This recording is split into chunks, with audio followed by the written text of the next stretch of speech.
London మ్యూజియంలో శతాబ్ద కాలంగా మగ్గిపోతున్న మన అమరావతి శిల్పాలు మన దేశానికి రప్పించేందుకు సన్నాహాలు జరుగుతున్నాయా?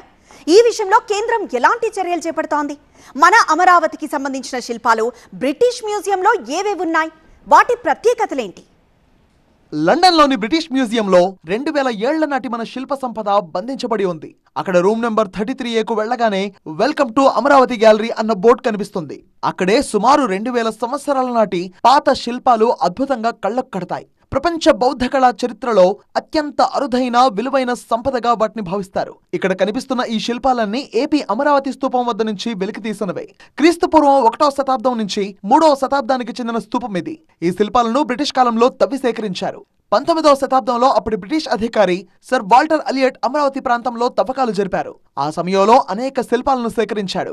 వాటిని 1880 ప్రాంతంలో లండన్ కు తరలించి బ్రిటిష్ మ్యూజియంలో ఉంచారు. అయితే అమరావతి శిల్పాల ప్రధాన ప్రత్యేకత వాటి శిల్పకళ. తెల్లటి సున్నపురాయిపై అత్యంత సూక్ష్మంగా కళాఖండాలు చెక్కారు. బౌద్ధ కథలను శిల్పాల రూపంలో లిఖించారు.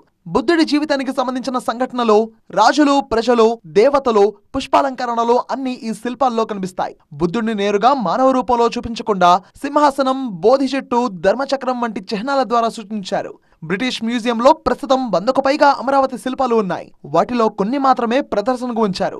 డ్రమ్ స్లాబ్లు, రైలింగ్ మెడిలియన్లు, లోటస్ పుష్పాల ఆకృతులు, గార్డియన్ సింహాలు, బౌద్ధ కథలు చెప్పే అతిపెద్ద రాతి పలకలు ఈ గ్యాలరీలో కనిపిస్తాయి. అయితే ఇందులో ప్రతి శిల్పం ఒక కథను చెప్తున్నట్టుగా ఉండడం వీటి ప్రత్యేకత.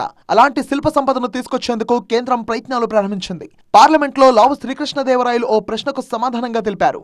ఆంధ్రప్రదేశ్లో పుట్టిన ఈ శిల్పాలు ప్రస్తుతం లండన్లో ఉన్నప్పటికీ అవి భారతీయ కళా సంపదకు ప్రతీకగా నిలుస్తున్నాయని తెలిపారు. ఇప్పుడు వీటిని తీసుకొచ్చేందుకు కేంద్రం చర్యలు చేపట్టింది.